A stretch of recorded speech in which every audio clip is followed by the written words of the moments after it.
V Sloveniji je nekako tradicija, da se čebelariti začne z enim podarjenim panjem. In tudi jaz sem dobila en podarjen panj. Greš skozi začetni tečaj čebelarjenja, to sofinancira država, tudi zdajle so bili možni vpisi na te tečaje. Ampak tega se ne da naučiti iz knjig. Mene je čebelja družina enostavno fascinirala, ne. Navzven deluje vse popolnoma neorganizirano, ampak gre za skupek neka super celica, bi lahko temu rekli. Jaz sem zelo ponosna, da sem del kmetijskega sektorja, del čebelarskega sektorja, da pridelujem hrano, kvalitetno hrano, lokalno hrano in da se trudim imeti čim krajšo pot od kmeta do potrošnika. In že to je pač nek drive, ki te žene naprej, a ne. To je bila pri nas tradicija, v Sloveniji še vedno je, a ne, kulturna dediščina. Pri vsaki družini je bil kak panj, že zaradi tega, da je pač družina imela nekaj za posladkati se, ker ni bilo sladkorja, pa zaradi sveč, zaradi tega, da je bila pač luč, a ne. Mislim, čebelnjaki so sestavljeni iz posameznih panjev, a ne. Vsi tisti, ki živimo od tega, večinoma prevažamo te prevozne enote, imamo kontejnerje, to naložimo na kamione in potem po celi Sloveniji glede na nek načrt medenja plan prestavljaš, a ne. Ne, jaz uživam pri čebelah in grem k čebelam takoj zjutraj, ko se zdani. Pri čebelah preživim cel dan in potem se vračaš domov ob mraku. Slovenija je zelo unikatna, kar se tiče teh sort medu, a ne. Mi smo kar malo razvajeni v pozitivnem smislu, mislim, a ne, da imamo toliko sort, a ne. Drugi kolegi nimajo, imajo pa cvetlične, pa imajo gozdne medove oziroma oni rečejo spomladanske, pa te jesenske, poletne, a ne. Mi smo pa navajeni, da je tale naša država zelo neokrnjena, a ne. Premalo se zavedamo tega, kaj vse nam nudi, a ne.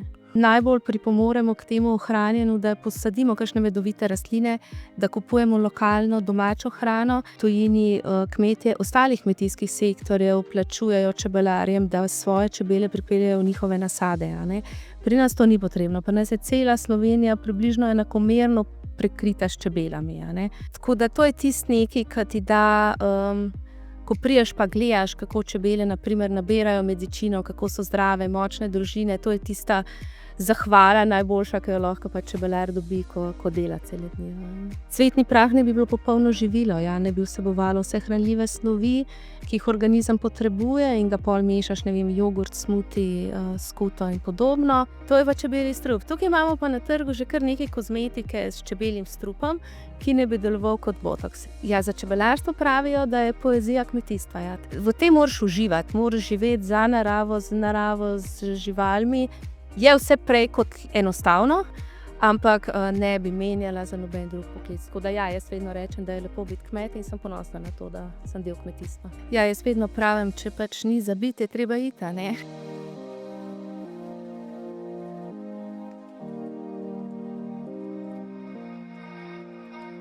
Lepo pozdravljeni v podcastu Obrazi podeželja, kjer odkrivamo zgodbe ljudi, ki s svojim delom, pogumom in predanostjo kažejo, kako lepo in pomembno je slovensko podeželje. Danes gostim eno izjemno žensko, Urško Intihar, čebelarko, ki je svoje življenje obrnila na glavo. Delala je v gospodarstvu, delala je v politiki, potem je pa rekla, jaz imam tega dosti, grem med čebele. In danes skrbi za stotine čebeljih družin in pravi, da ima najlepšo pisarno na svetu. Jaz bi z užitkom zdaj rajš bil v njeni pisarni kot v svoji, ampak tukaj le svam. Urška, pozdravljena. Pozdravljeni. Kako je prišla ta zgodba od gospodarstva, politike do čebel? Povej, kaj te je izmatralo v gospodarstvu, politiki, kaj si počela, preden si postala čebelarka? Ja, jaz vedno pravim, če pač ni za biti, je treba iti, a ne. Ni za biti, je treba iti, to mi je všeč slogan. Ne, nekako me je omejevala tista moja rutina politike in gospodarstva. Delala sem na ministrstvu za gospodarstvo, potem na koncu tudi v kabinetu ministra 2 mandata. Potem se je pa nekako zgodila prelomnica z mojima otrokoma, po drugi porodniški sem se nekako počutila, da ne sodim več tja, kamor bi se morala vrniti. In sem po naključju, če lahko temu rečemo naključje, spoznala prijatelja, ki živi od čebel, še vedno živi od čebel, se zaljubila v te čebele, začela z enim panjem in letos smo, mislim, da tam na nekih približno 500 panjih in od tega živim že približno 7 let. Sprav v 7 letih si prišla iz 1 do 500 panjev. Ne, v 10 letih Aha, sem v prišla 10. od enega. Ja, v Sloveniji je nekako tradicija, da se čebelariti začne z enim podarjenim panjem. In tudi jaz sem dobila en podarjen panj.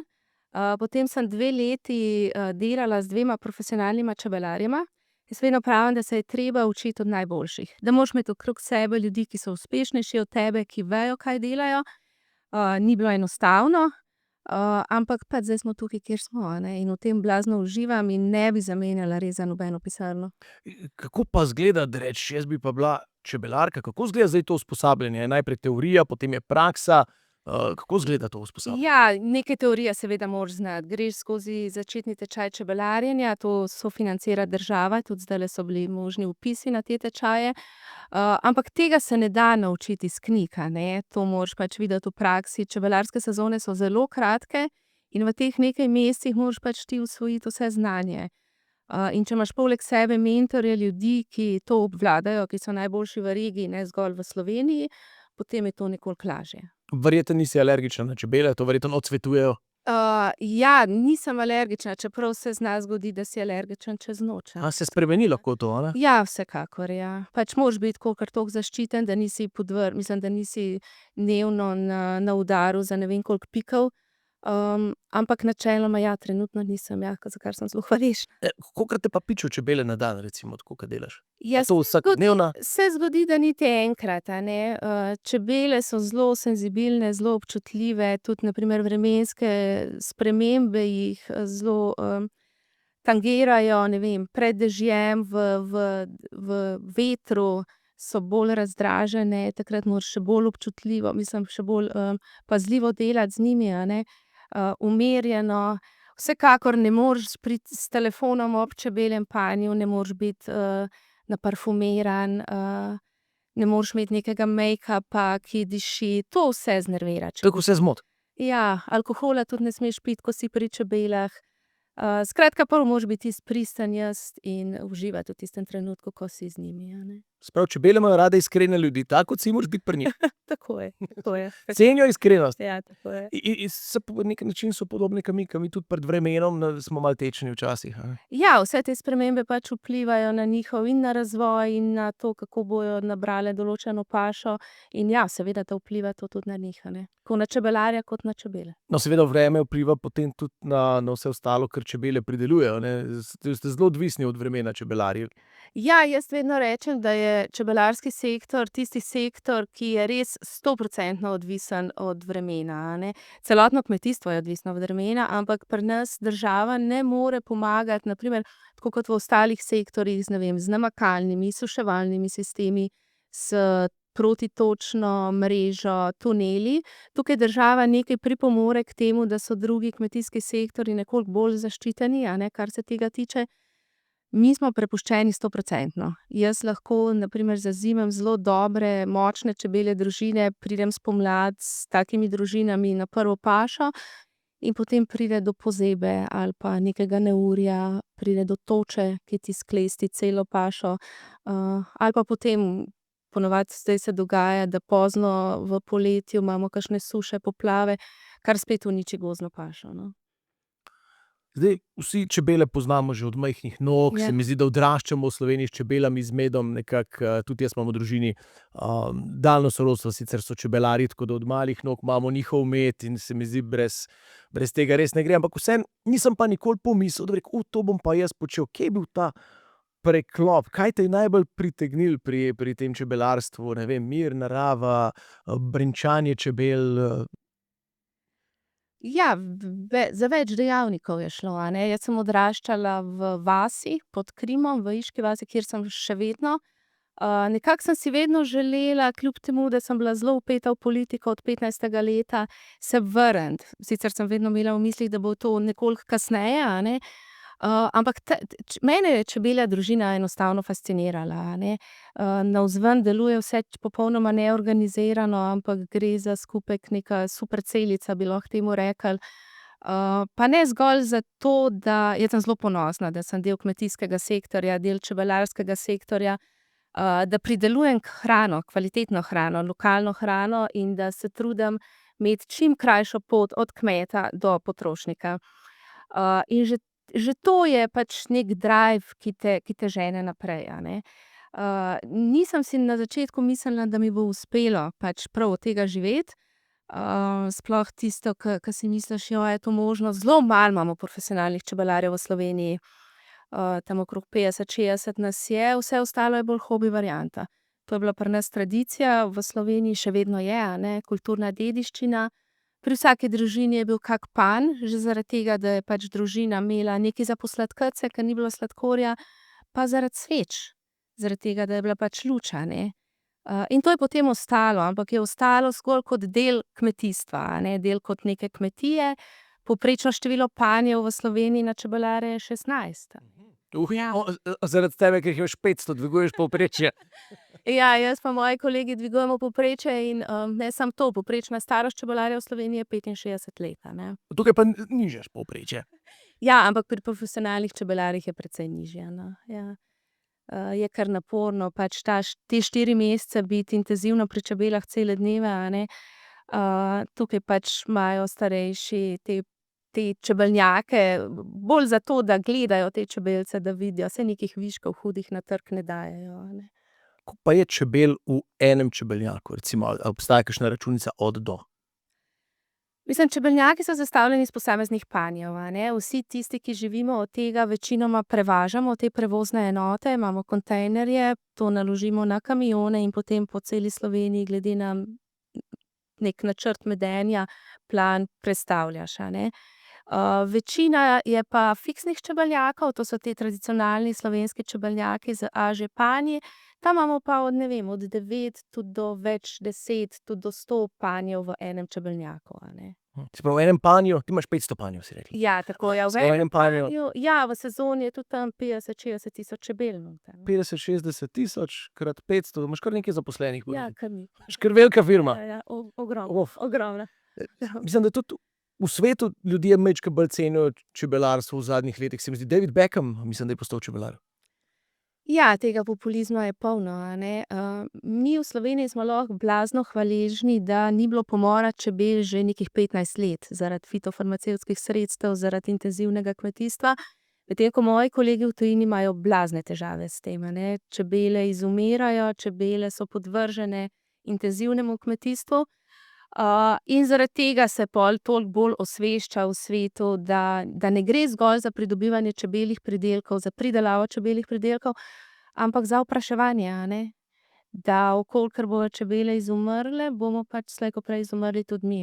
Je pa tako, a ne, da niso samo čebele opraševalci, imamo še divje opraševalce, imamo tukaj čmrlje, ampak čebela brez čebelarja več ne more v tem svetu preživeti. Se pravi, v bistvu ti skrbiš, da bomo mi preživeli. Na neki način, Na neki ja. način. Na neki način, ja. Zdaj, kako izgleda en tak tvoj vsakdan? Ne vem, kdaj vstaneš, kaj počneš, recimo v tistih 4 mesecih, ko imaš več dela, ali pa v tistih, ko nimaš, ne. Zdaj moram reči, en zelo deloven dan pa en dan izven sezone. Koliko sta si različna?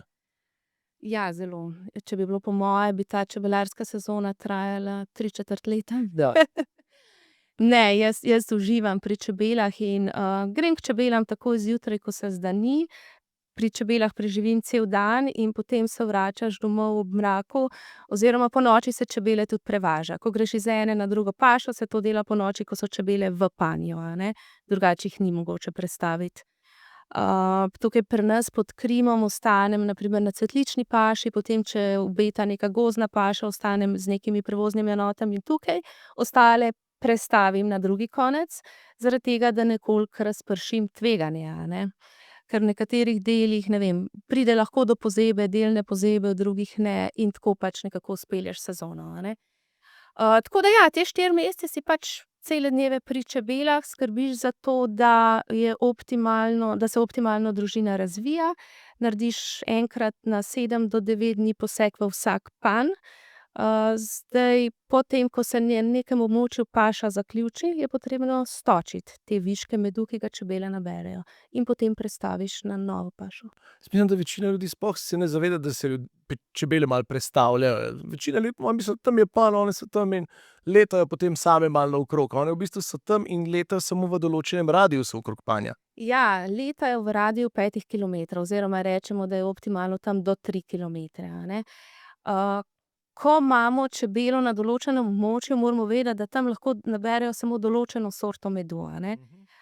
In če želimo mi na primer izpod Krima, če ima čebelar izpod Krima željo po tem, da stranki ponudi akacijev, kostanjev, lipov med, moram jaz te čebele prestaviti, ne vem, zdaj na Bizeljsko za akacijo, v Tolmin za lipo, kostanj tamle na Dolsko. Skratka, je potrebno iti na območje, kjer je več nasadov teh rastlin, ki medijo. Kaj pa, če se čebela odloči na Dolskem, pa reče: "Meni pa ne paše kostanj, jaz bi vseeno cvetlico."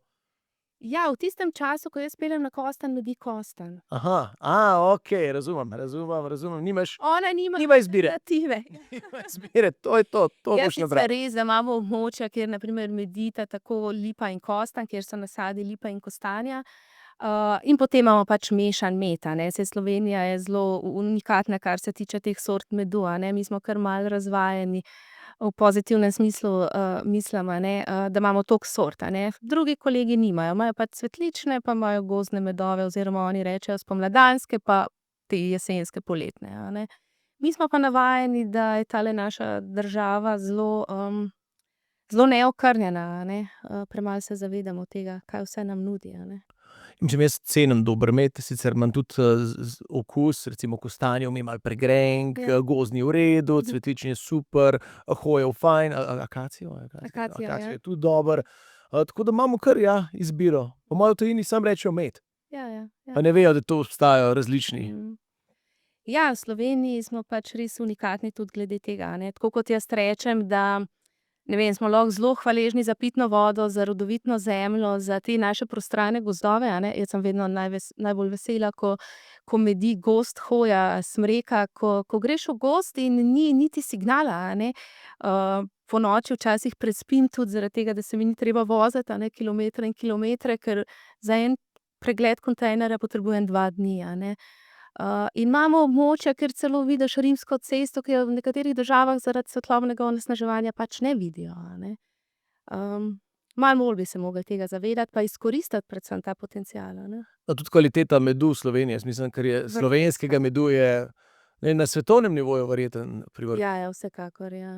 Ja, izjemno kvaliteten med, ja.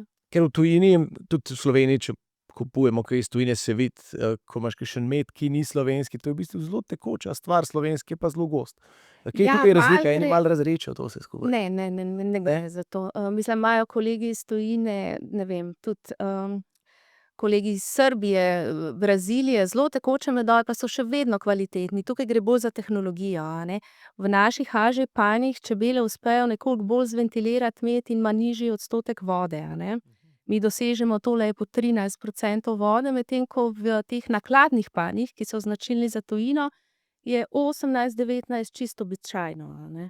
Tukaj je ta razlika, a ne. Se pravi, če pogledamo tvoj med, kaj narediš vse, da tvoje čebele tako dobro uspevajo, pa da je ta tvoj med tudi nekaj posebenega? Mislim, vsak bi verjetno za sebe rekel, da ima poseben in najbolj kvaliteten in najboljši med, a ne. Čeprav jaz smatram, da v Sloveniji, ko kupuješ od čebelarja, direktno od čebelarja, da boš dobil izjemno kakovosten med, a ne.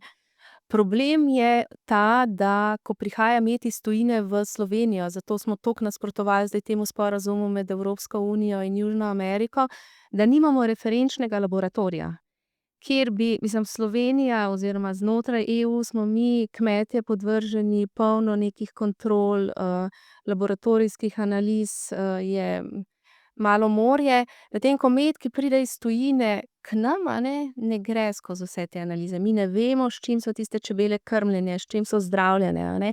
Pri nas je vse zelo, zelo ostro določeno, a ne, kar je tudi prav, zaradi tega, da je potrošnik zaščiten, ampak želimo, da pri tem tudi ostane, a ne. Med je zelo zdrav. A obstaja med, ki je mogoče toliko, ko smo rekli, neprečiščen, nereguliran, da bi lahko rekli, da ta med ni več zdrav? Ja, seveda, na policah se najde polno medu, ki je čisti ponaredek, a ne. Tudi je odvisno, v katere laboratorije mi damo med analizirati, a ne. Slovenija, ko pride meni inšpektorica iz Uprave za varno hrano, vzame vzorec medu, naši vzorci grejo v nemški laboratorij, ki je res eden najbolj, vrhunskih in najbolj natančnih. Te analize so tudi po 16 strani, zelo, zelo podrobno, predpisano je vse in analizirano. Medtem ko nekateri medovi, ki pridejo iz tujine v Slovenijo, ne grejo skozi te kontrole in potem jih naša uprava za varno hrano pač izloči iz polic. Torej, jejmo slovenski med. Definitivno. Absolutno. Definitivno. Preverjeno, dober, zdrav. Res, da je sladek, ampak to je čisto drug sladkor, kot recimo, ne, če gledamo beli sladkor ali pa karkoli, čisto drugače telo to sprejme. Ena stvar sem hotel vprašati, mi večkrat v Sloveniji rečemo čebele, čebelarji. Zelo redko pa slišimo ime čebelarka. Vas je zelo malo. Ja, saj v tej družbi je tako, no, da so bolj moški v ospredju, ampak to še ne pomeni, da ni čebelarka, ne. V kmetijstvu je sploh tako, da so moški tisti, ki so gospodarji na kmetiji, a ne. Ampak jaz vedno pravim, da bi se verjetno 3/4 kmetij zaprlo, če ne bi bilo odzadaj ženske, ki bi 3 vogale hiše podpirala pa naredila še z nekaj zraven, a ne. Tako da ja, profesionalnih čebelark, ti, ki od tega živimo, ja, smo ene 3, 4, se mi zdi, no. Mogoče so pač moški bolj v ospredju pa bolj pridejo do izraza, ampak prav veliko nas pa ni, ja, to imate pa prav, ja.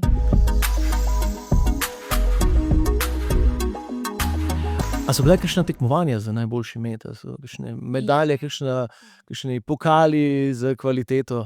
Ja, vsekakor. Lahko pošlješ tudi na Agro, na primer, a ne, potem določena čebelarska društva organizirajo tekmovanja, pa v tujino se tudi pošilja, a ne. A si kdaj bila na kakšnem? Ja, tudi ja, tudi ja. Problem pri meni je to, no, da tele roke in birokracija in papirji, nekako mi je res zadnja briga, a ne, rajši sem pri čebelah, vedno rečem: jaz bi bila pri čebelah, pa naj za vse ostalo drugi poskrbijo." Tako da grejo marsikateri roki mimo, a ne, ampak tam, kjer sem bila, sem dosegla, ja, zelo dobre rezultate, ja, in zlate medalje. Dajva še malo pogledati to, pomen čebel, ker mislim, da se ga ljudje premalo zavedamo. Koliko pomembne so za naše okolje, za kmetijstvo, za slovensko kmetijstvo čebele? Ja, naš sektor čebelarski, a ne, včasih mi rečejo: pa čebelarji ves čas nekaj izstopate, pa ves čas se vas drugače obravnava, a ne." Ja, seveda se nas, a ne, zaradi tega, ker zaradi našega opraševalnega servisa živita tudi in sadjarski in vinogradniški sektor, a ne. V Sloveniji imamo res to srečo, da ni pomorov čebel, da imamo dovolj čebel, da kmetje ne potrebujejo najemati opraševalnega servisa. Kolegi v ZDA, čebelarji, živijo zgolj od tega, od opraševalnega servisa. Pri nas v Evropi oziroma v Sloveniji pa večinoma živimo od ali prodaje medu ali od prodaje čebel in matic po svetu. Naša kranjska sivka je namreč izjemno cenjena v svetu, tako da ni problem pri nas prodati, problem je pridelati, a ne, zaradi vseh teh klimatskih sprememb. Se pravi, čebele so odgovorne za vso hrano, vsaj za vse rastline, ki se pridelajo v Sloveniji. Za veliko mero teh rastlin, ja, ja.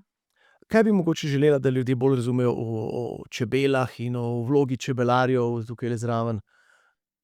Kaj, kar mogoče ljudje narobe razumemo, pa bi mogoče rada Meni se med sezono pogosto dogaja, sploh zaradi tega, ker se, ne vem, Angelina Jolie obleče v čebele, a ne, tako kot si omenil, in podobni.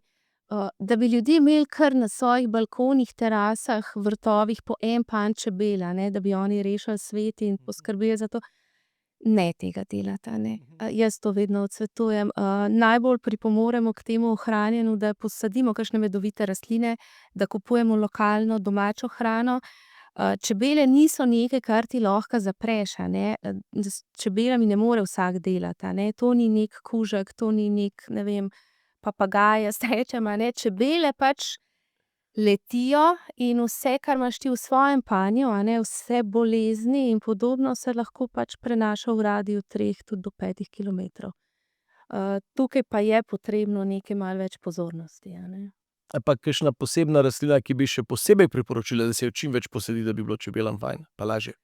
Veliko imamo teh medovitih rastlin, sploh zeliščnic je ogromno, vse robidovje, saj tudi, na primer, posadiš neko robidovje, pa je za tebe, a ne, jagodičevje, ne gre samo za čebele, a ne, s tem pač korist narediš sebi in okolju.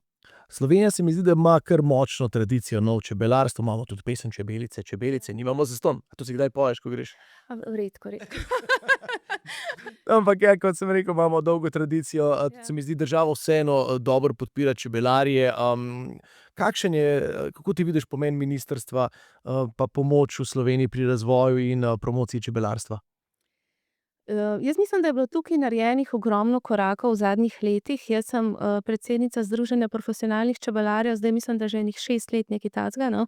In v tem času smo kar precej novih ukrepov na ministrstvu uspeli kako naj rečem, uveljaviti, a ne. Na začetku so bili nekateri a priori proti in so potem ugotovili, da mogoče pa vendarle potrebujemo nekaj več, da se naredi na tem področju, sploh za profesionalne čebelarje, a ne. Ker nekaj je hobi varianta, a ne, hobi ti je ponavadi strošek, drugo je pa profesionalno, pač poklicno kmetijstvo, v katerega pa se mi zdi, da zadnja leta ministrstvo precej vlaga, a ne. Tudi na splošno verjetno zgodbe tistih ljudi, ki so se odločili to kmetijstvo, verjetno poznaš veliko ljudi, ki so šli na podeželje, podobno kot ti, mogoče kakšne take zgodbe, ljudi, ki so potem dobili kakšno podporo. Tukaj je treba poudariti, da je ministrstvo zelo ima posluh za poklicno, profesionalno kmetijstvo.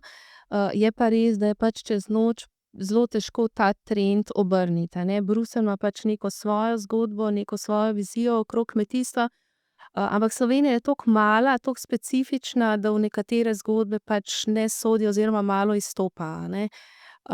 Tukaj smo zdaj pač uspeli doseči, da dobimo končno to podporo po panju za opraševanje, ki nam seveda pritiče, zaradi tega, ker ne dobivamo iz tega naslova nobenih sredstev. V tujini kmetje ostalih kmetijskih sektorjev plačujejo čebelarjem, da svoje čebele pripeljejo v njihove nasade, a ne. Pri nas to ni potrebno, pri nas je cela Slovenija približno enakomerno prekrita s čebelami, a ne. Pri nas ni tega, da smo ogroženi, da so čebele ogrožene, da bojo izumrle. Kvečjemu obratno, na kakšnih področjih jih je še preveč, a ne, mislim preveč v narekovajih, a ne. Zdaj, če gledava to tvojo izkušnjo, je zelo zanimivo. Jaz mislim, da bo vse več tega, da bojo ljudje rekli: "Jaz imam dosti te pisarne, jaz bi šel v naravo." Že tako, ko doma slišim kdaj moja, kdaj reče: "Ne bova celo življenje v mestu, enkrat bomo šli mi v naravo, pa bomo imeli 5 kokoši." In se mi zdi, da dosti ljudi zaradi vseh pritiskov, zaradi stresa, bo reklo, da ima dovolj tega in da bi šlo rado nekam, pa mogoče kaj početi, kaj s kmetijo. Kaj bi jim ti svetovala, ker ti si naredila dobesedno preskok iz ene skrajnosti v drugo, ampak ne vem, počasi pa z občutkom, kako bi svetovala ljudem, če bi se za kaj podobnega odločili, da se lotijo recimo tega preskoka iz službe od 8 do 4, pa da grejo v kmetijstvo. Ja, da ne poslušajo okolice, a ne. Da poslušajo sebe, ker v kolikor bi jaz poslušala vse okrog mene, a ne, bi verjetno bila še vedno na ministrstvu oziroma kje v kakšni pisarni precej nesrečna, da ne morem delati vsega tistega, kar me zanima. Jaz mislim, da ko enkrat začneš, tudi kolegi moji profesionalni čebelarji, a ne, včasih je kdo na pol, a veste, malo ima še svoj espe pa malo čebele, a ne. In jaz vedno rečem, ja, če nekaj delaš na pol, so tudi neki polovični rezultati, a ne. Tukaj jaz grem vedno v vsako zadevo all in in tudi s čebelami je bilo tako. Ko imaš ti enkrat dober produkt, ko nekaj delaš s srcem in z veseljem in z vso svojo predanostjo, uspeh ne more izostati. Tako da samo poslušati se je treba. Ja, ker večina ljudi svoje službe ne opravlja z veseljem, in če nekaj dela z veseljem, si že boljši kot 95%. Točno to. Ja, imaš boljše predispozicije. Ja. Zdaj, večina, ki zdajle po moje to posluša, reče: pa k njej je pa res fajn, ona samo brenčanje čebel posluša, to pa res niti malo stres, ampak verjetno vse ni čisto tako, no. Sigurno so tukajle tudi dnevi, pa vreme, pa ne vem, kakšna čebela, ne, tudi kakšni kdaj pomori čebel vseeno pridejo zaradi kakšnih stvari v Sloveniji. Verjetno ni čisto brez stresa tudi ta služba. Kje, daleč od tega, a ne. Ampak jaz vedno grem v dan z nekim mišljenjem, da vse enkrat mine, a ne. In tisto slabo in tisto dobro, pač treba je oddelati v tistem dnevu, kar imaš v planu, in iti naprej. Včasih mi kdo reče: pa danes pa dežuje, toliko slabo za tvoje čebele, a ne." Sem rekla: "Ne, si moraš zaliti, a ne, da bo jutri sonce, da bojo rastline rastle, da bojo imele moje čebele pašo." Tako da včasih je kakšna stvar slaba, ker si mi naredimo, da je slaba, a ne. Vse je stvar percepcije.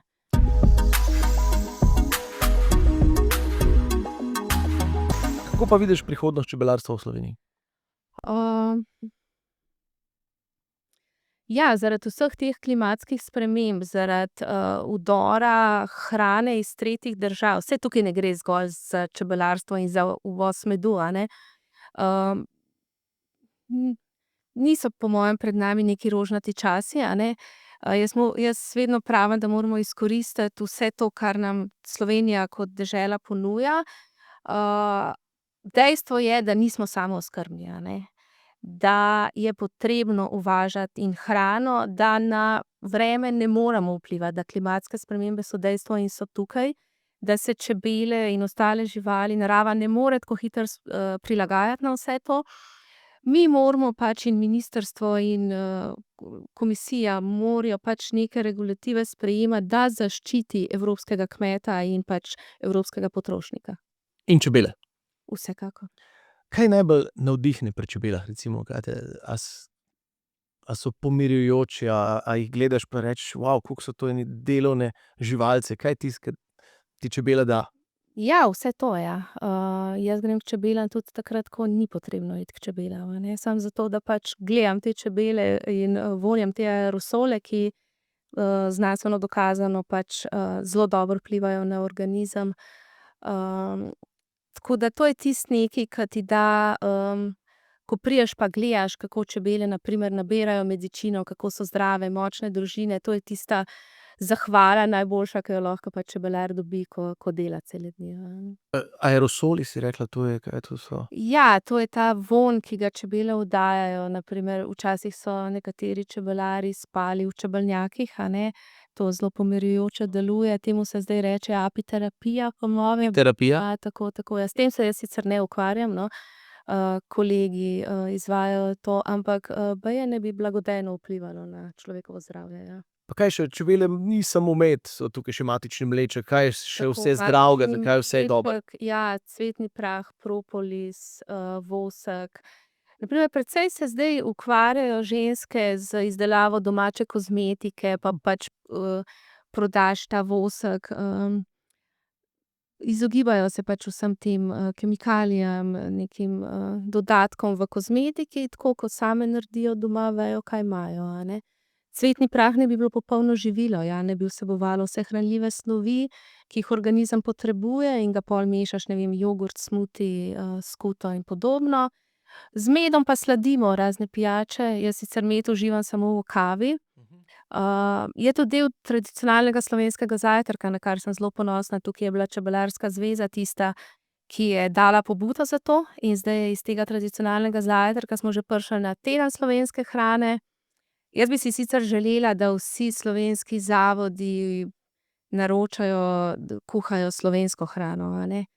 Na žalost trenutno ni neke hude spodbude za to. Verjetno gre za ceno, a ne, saj vse se pri denarju konča.